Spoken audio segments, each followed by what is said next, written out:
Hi, I'm Dr. Amy Johnson, and I'm going to talk today about how to take another look at traditional psychology and mental health. So, the way I kind of wanted to start this is just by throwing out a little bit of a disclaimer, perhaps, that the ideas that I'm going to talk about in this class are definitely not the mainstream sort of way of viewing psychology and self help and mental health and all of that good stuff. Um, they are ideas that people have researched. There's research around these. There are a lot of other people that do kind of subscribe to these, and they're gaining a lot of prominence in some areas. But they certainly aren't, what you would hear if you went and took a college course, for example, on psychology. They aren't all radically different, but they're a little bit different. So I just want to say, take what resonates with you and leave what doesn't. It's okay if you don't agree with everything, all 10 of these big ideas, or if you only agree with one or none, that's fine too. But, we're just here to kind of like learn from each other and explore with each other. And I don't want to change your mind. And I'm certainly not going to say anything negative about any other kind of schools of thought. But I just want to point to this new way of thinking about psychology and mental health that has been really phenomenal for me personally and in my practice with clients and just in my own research that has opened up a lot of doors and it's like a lot of freedom in a lot of ways. And so I just want to throw these ideas out and share them with you. So the first big idea is that you are fundamentally mentally healthy. So this clearly is a little different from what we've heard at various points, and I don't want to get into too much sort of debate about what is mental illness and is it real or not real. Certainly it is real in the sense that people experience mental illnesses. Certainly it is real in the sense that there's research and brain chemistry differences and people that have different mental issues. That is absolutely for real. What I'm kind of pointing to when I say that you're fundamentally well, that your default nature is healthy and well, is that there is a part in all of us that is untouched by whatever's going on in our head. So it isn't just about this, brain chemistry and these are the behaviors I do and these are the thoughts I think and the emotions I feel.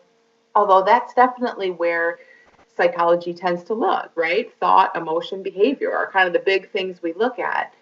When I say that we're fundamentally well and healthy, I'm looking a little bit before all of that stuff. Looking before how thought manifests and the emotions you feel and the things you do to the fact that there's something in all of us that maybe you call it spirit or soul or there's all kinds of words for it, something in all of us that is untouched by all of that other stuff. And that is super important because if that's there in all of us, no matter what else we're feeling or experiencing, that means there's hope.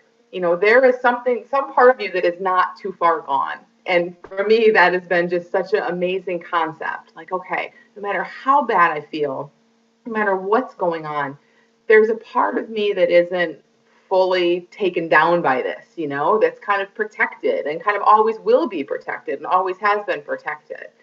And I think that just, it's super helpful. It just offers a ton of hope. The second big idea, problems don't necessarily need to be figured out.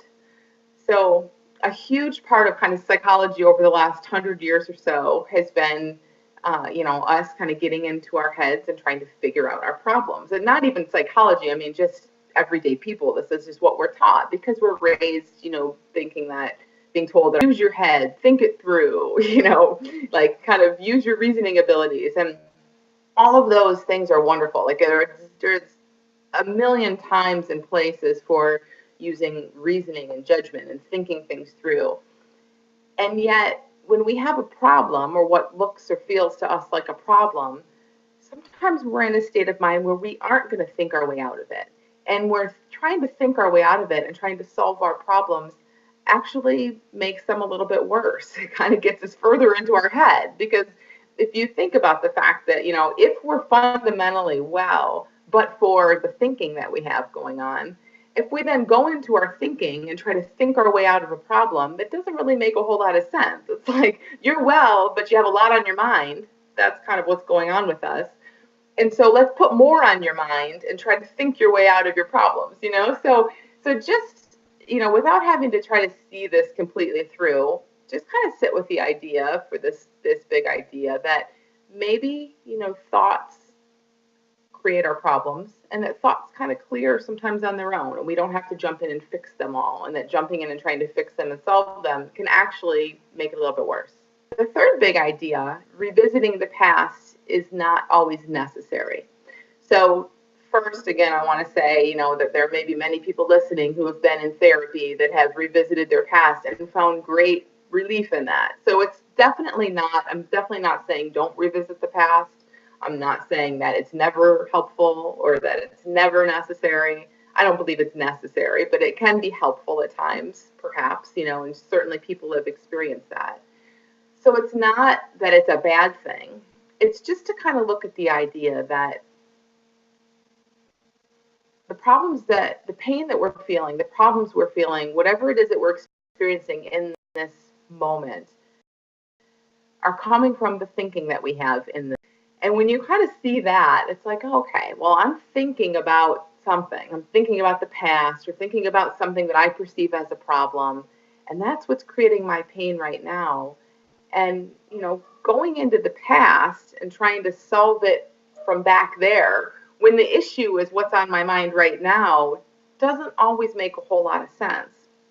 And then you throw in the fact that a lot of people I've talked to, and myself included, have gone to traditional therapy, have talked a whole lot about the past, and have often walked out of those sessions feeling a lot worse than when they walked in. And again, that's nothing about therapists or that this is a across the board bad approach. It's just kind of what a lot of people tend to experience. So it makes sense that, if it doesn't seem like it's necessarily helpful and it's not helping you to see more clearly and feel good to go back and rehash the past, just maybe it's not as necessary as we've kind of been thinking it is for the last 100 years or so. One example that comes to mind about this is, when I work with clients who say that they have chronic anxiety or they're depressed or they have some issue and they really see it and experience it as a very stable thing, like it's nearly always there. And then we'll get to a point in our discussion where we're just things are kind of light, we're not talking about the problem and we're just having a chat, and maybe they even laugh or maybe they look kind of happy for a minute. And I'll sometimes ask them, and I've heard other people ask them this, is where I got the question, is, like, well, are you depressed right now? Like, are you anxious right now? And they'll say, well, no, not right now, but, I will be in a minute. Or, no, but you should have told me yesterday. It's almost like we try to hold on to our problems and kind of make them feel a little more stable than they even are, and so it's just really nice to see that naturally humans have this ability, like we're kind of always going up and down, in and out a little bit, and it's really based on what we're thinking in that moment. And when you see our moods and our emotions and all of that as a little more flexible and fluid, it helps to kind of dispel this notion like there's something that you have to revisit that happened in the past that you need to kind of get to the bottom of. You can just kind of go with the flow a little bit more. The fourth big idea is kind of really related to this. It's that going back into old pain does not solve the pain. So it's very similar to going into the past, but it's kind of back to this idea that, what is the pain? The pain, like what we're experiencing, how we're kind of suffering in any given moment. If you consider that maybe we're just feeling our current thinking, and it isn't like something that happened to us before, follows us around for life and haunts us. It's more that things happen, and certainly, like as time goes on, we think about them, we revisit them in our minds, but that's what's happening rather than the fact that the past is haunting us. So for example, just like a simple example, let's say your parents got divorced when you were a kid and you kind of went through life feeling like that scarred you in some way. It made you bad at relationships or it made you insecure or something. Now, there are many people, obviously, who have parents get divorced who don't experience those things. So it's not like it's a for sure done deal that divorce does X or divorce does Y, but even beyond that, even within individual people, it really can feel like, well, this happened, So I feel this way much of the time. And all I'm suggesting is that perhaps this happened and then time moved on, and that's still in the past, that's done and over with. But what's affecting you right now is not that this happened, it's that as time marches on, you think about this every once in a while. You think about the divorce. You think about, why am I not more secure? It must be because of the divorce. Why do I have bad relationships? Must be because of this, and we constantly, that's just what we do. We constantly kind of bring up our own stuff and we feel that. And then it looks like it's that thing in the past that happened, but actually it's our current thinking. It's our thinking about it and kind of going back to it that makes us sort of continue to feel it. So it's not a huge shift on I don't see it as a huge departure from what psychology would say, but it's a subtle enough kind of difference that makes a really big difference to see that things that happened in the past, we think about them in the moment, and that's what hurts us in the moment, not the actual event, and not that there's something back there that should have been different or that needs to change in some way. Big idea number 5 is that people get better. So it's interesting because a little personal story here. I studied psychology in school and thought that I would be a clinical psychologist, and got partway through that kind of process. And I had forgotten this. My mom just reminded me of this like last year. Apparently, and now that after she reminded me, I kind of remembered, but apparently in one of my psychology classes, they discussed a study that showed that people with various psychological issues were kind of compared to a control group of other people with the same issues. And some of them had years of various therapies, and some of them didn't really have anything. They just had their issues and they kind of went through life. And for a while, the people who went into treatment and got some help for their issues got a little bit better than the control group that didn't, do anything. But when they looked over a bigger chunk of time, like when they looked over, I don't remember what it was, maybe 5 or 10 years, I'm just making this, they found that actually the people who got therapy and the people who didn't get the therapy were pretty much just as well off as each other over time. So it kind of so my mom reminded me, like, yeah, you said at that time when you first heard that study, like, well, what are we doing? Like, why do this? If these people are going to just kind of get better almost on their own in a decade or in less than a decade, why do all this stuff, and put them through all this therapy and do all this work? And it's funny that she reminded me of that like 10 years later, because that's kind of, how I view things now. It's like again, not at all to say that if you're suffering, you shouldn't get some immediate help. I mean, if it occurs to you to do that, absolutely do that.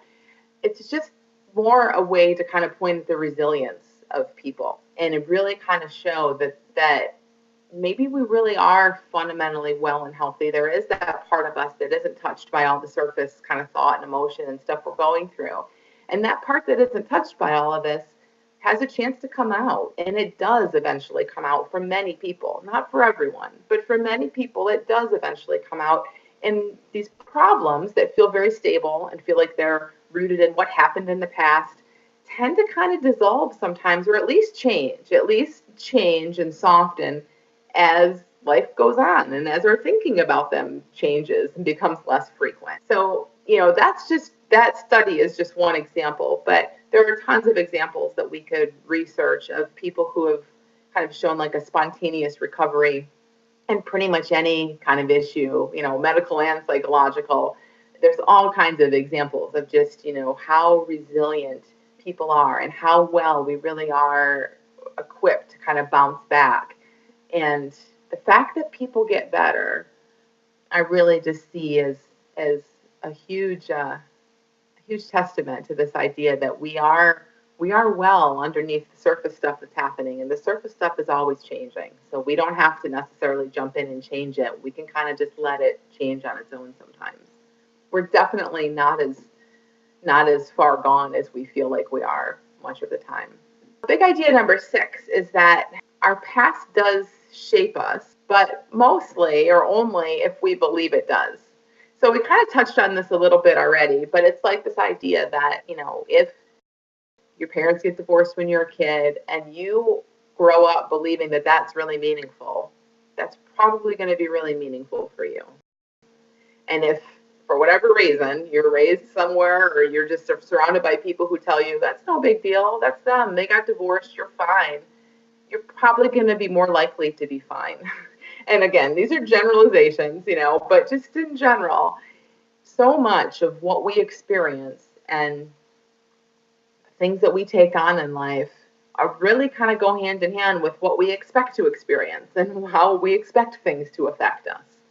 And there are, thousands of examples that we can probably all point to where it seems like something should have had an impact that it didn't have, or vice versa. It seemed like something should have been no big deal, and then it really was a big deal, but especially where it's like, oh, I would have thought this would have really affected me. And look, it kind of didn't so much. It's like, I don't know, we're surprised sometimes, and we will tend to kind of live out things the way that we expect them to feel. But if it never occurs to you that something is a big deal, a lot of times it really kind of isn't.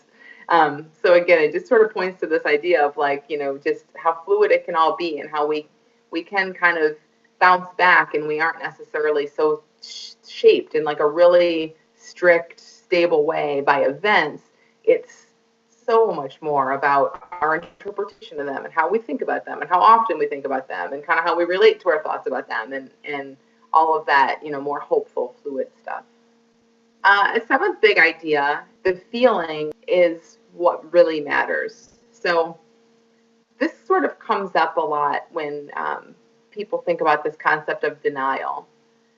And often people will say, which is sort of related to the last one too. So people will say like, well, I'm going through this breakup and I don't feel all that bad. I must be in denial.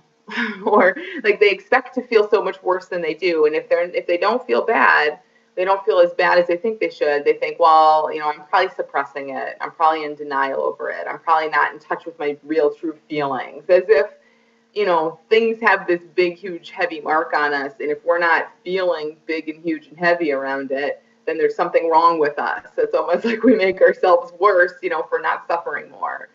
And truly, I don't think that that's the case at all. I mean, there are times, when we just are more resilient than we give ourselves credit for, and we just don't feel things the way that we expect that we would feel them. And kind of along those lines, using our feelings and just sort of how we feel in any given moment as an indicator of what's on our mind, how much is on our mind can be really helpful. So for example, people who are really anxious might say, they might, show up and say, yeah, I'm feeling super anxious. I've been really anxious all week. It's really terrible. This is, in their mind, it's almost proof that there's something really wrong with them. Okay, I am an anxious person. I had anxiety this entire week. There's something clearly wrong, and there's this very natural search that we all do for like things in the outside world that we can change, that'll make us feel better. And it just starts to look like it's this big monster that's sort of chasing us around, right? Anxiety is like who we are. It's so obvious. What I would say to that is, when we're feeling really anxious, instead of that being a statement about who you are and how you are fundamentally as a person, maybe that's a reflection of just what's on your mind. When you have a lot of anxious thought on your mind, you're going to feel really anxious. That's just the way it works. And when that thought tends to fade, as it does for everyone, even the most anxious people I know or the most depressed people I've ever seen have moments, tiny moments maybe, little glimpses where they feel a little bit better. Like it's not like anybody's feelings are completely stable across the board, they go up and down. And you have to ask, like, what makes them go up and down? And it's what and how much is on our mind and how we're relating to that. So you have a lot of anxious thoughts, you're going to feel anxious. And then maybe your thoughts shift and you're thinking about lunch or your cat or something that makes you a little happier and you don't feel quite as anxious. That doesn't mean it's gone. You might have some anxiety in the background. Like it's not only about the thoughts that you're aware of, that you're consciously thinking, but you see that kind of up and down that goes along with what's on your mind and how much is on your mind and how much you're kind of in your own head trying to figure things out sometimes. And so there's a way to kind of, see that when you're feeling pretty good, maybe that means like your mind is pretty clear of a lot of stuff, and that's kind of all it means. And when you're feeling not so good, it means you have a lot on your mind. But the good news about that, again, is that thinking changes. When your mind is really busy, it's not going to be like that forever. You're going to get distracted. Your thinking's going to shift. You're going to have some new thoughts, and you're going to feel different when that happens. So it's like a lot more fluid and a lot more hopeful than saying, I'm clearly an anxious person because I feel this way. An eighth big idea, wisdom and common sense will guide us and kind of tell us what to do, especially when it comes to, issues that we have in ways that we're just not feeling so good. So I think it's super common, and I've definitely been there myself, but like when you're not feeling great, the tendency is to do something to make yourself feel better. Like that's just what we do, right? We want to feel good, which is a really good sign that shows us that feeling good is our home base. We want to be back to ourselves is the way we say it. So it's like we want to feel good, and that's a great sign. It means we're really mentally healthy underneath whatever's happening. But what we think makes us feel better is not always exactly what actually does make us feel better. So when you're feeling bad, you're going to feel better when your thinking changes, when your thinking lightens up, when you have a free and clear mind, when you're not so consumed in your problems. That's when you're going to just naturally sort of bounce back and be resilient and feel a little bit better. But what we tend to do is like we're feeling bad. So for me, I used to like look straight to my calendar. Okay, I'm feeling stressed out. Clearly, I have too much stuff scheduled. What do I get rid of? What do I change? What do I do? And it was all about like outside world. What's going on? What's bothering me? What can I change out there? Because it can't possibly be me, right? It has to be what everyone else is doing to me. And that's, I think that's just naturally, it's how we've always been taught and raised that things work. People feel bad and they change their circumstances. They get a new job, they get a new relationship. And that's not to say that those changes aren't sometimes wonderful changes to make. So it's not at all about not making those changes, but it's about looking first toward, the real source of our feelings. If you're feeling bored, maybe it's that you have some thinking on your mind that's kind of preventing you from just being present in life and enjoying what's in front of you. Maybe it's not necessarily the fact that you need to add some adrenaline rush to your life. If you're feeling dissatisfied in your relationship, maybe it's because of what's going on in your head and how you're seeing your partner and how you're being kind of critical lately, or just whatever is going on within you, rather than that an outside change needs to happen. And so we will kind of be alerted to these things through our own wisdom and our own common sense, especially when we're open to it and we want to be. So when you're not feeling great for whatever reason, I think it's so helpful to just first of all look toward the source of that not feeling great and know that it is all about whatever's on your mind, and just be open to hunches and ideas about what you want to do or what might help. And rather than looking outside and saying, okay, quick, I got to make a big change, just say, I don't know. I don't feel good. I hope I feel better later. What might help me? And sometimes it'll be go back to bed. Sometimes it'll be there's nothing to do, just wait it out. And sometimes it might be, you really might want to look at a new job. You really might want to look at a new relationship. We don't know. There's no rule about it, but that's why we all are equipped with common sense and wisdom that will tell us personally, what those paths might be. A ninth big idea is about relapse and setbacks. So as this relates to kind of mental health, I think there's a really, and obviously we talk about relapse and setbacks a lot in terms of addiction and breaking habits and things like that.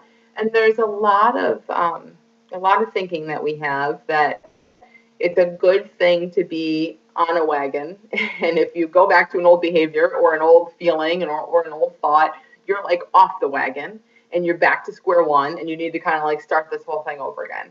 And so to that point, I just kind of want to like point to the fact that, if you consider the fact that we're just feeling our thinking in any given moment, and that's always sort of moving up and down and doing whatever it does, and it's always changing. It's very fluid, but it never stops. It's always kind of moving, and we're getting a new stream of experience all the time. Sometimes we're going to get that old stuff, thinking is very habitual too. So sometimes you're going to get a dose of that old stuff that you used to be in for a long time. And given that thought is always changing and moving, maybe that's not such a big deal when it happens, you know? Like it makes perfect sense that if you smoked for 10 years, let's say, your brain is used to smoking, and then even if you quit for a couple months, you get back in a situation around some old friends that smoke, you're going to want a cigarette. I mean, that's common sense to everyone listening, I'm sure. And even if you go ahead and have that cigarette, so what? So you had some old thought that sort of took over and, looked a little real in the moment, but if you know that that's just what you were thinking, you were just acting on your current moment thinking, not who you are, not the fact that you can't quit smoking or that you're super addicted or any of that stuff, just what was on your mind in that moment you acted on. And you see that new thought is always kind of coming down the pike, like new thought's on its way, it's coming back. Then, the thought right after the thought that made you have that cigarette might be, that was gross, I don't want to do that again. Or it could be anything, but just sort of seeing again the fluidity in our experience and our thinking helps us to not fall into these traps that are like, this is a setback, or this is like a relapse, or I'm back to square one, or I'll never change, and any of that really concrete black and white kind of stuff um, that is in a lot of these kind of other ideas. So the 10th big idea is um, it just kind of wraps all of this up and kind of brings it full circle. And it's this idea of what we're talking about, the fact that people are fundamentally well and healthy. It's kind of like the great equalizer. Someone called it that. That's a quote. It's not mine, but it's been called the great equalizer in the sense that if you consider the fact that, even if you haven't bought into it by the end of this class, if you're just kind of playing along and you think, okay, maybe, what if it's true? What if every person on the face of the earth is fundamentally well? Like we're born that way and we die that way and we never change. But so that's like our spirit or some part of us that can't be touched by all of this other stuff we experience. So that's always there. And we're all just feeling it to different degrees based on what's on our mind, and what's going on in our life and how we're thinking about things. It really like does equalize everyone. It's like no one is depressed by nature as a person. No one is anxious by nature as a person or addicted. That's not who any of us are. We're all well and healthy. We all have this spirit that isn't really affected by that stuff. And yet, we're just all living different experiences. And those experiences are far less stable than they look. We humans, with our language and our kind of generalizing things, we give ourselves titles and we put ourselves in buckets and we do that. But that's not necessarily the way it really is. That's just what we do. It's just how we make sense of things. But, maybe those labels are far more superficial than they even seem. And really, we are kind of all the same. It's just that one person has some thinking that makes them crave a cigarette, and another person has some thinking that makes them a little anxious. Someone else has less thinking, and so they feel really good. And we're all kind of moving up and down and kind of coming in and out of that. It's just, I don't know, for me, I just find it such a really nice perspective on things, and it feels really good, and it feels really true and accurate when you take a lot of these things together and sort of look at how they all work together. So hopefully that, again, I'm not trying to like change anyone's mind or definitely not, say anything bad about any other perspectives, but, hopefully this just gives you sort of a new perspective and a new way of thinking about some of these traditional issues.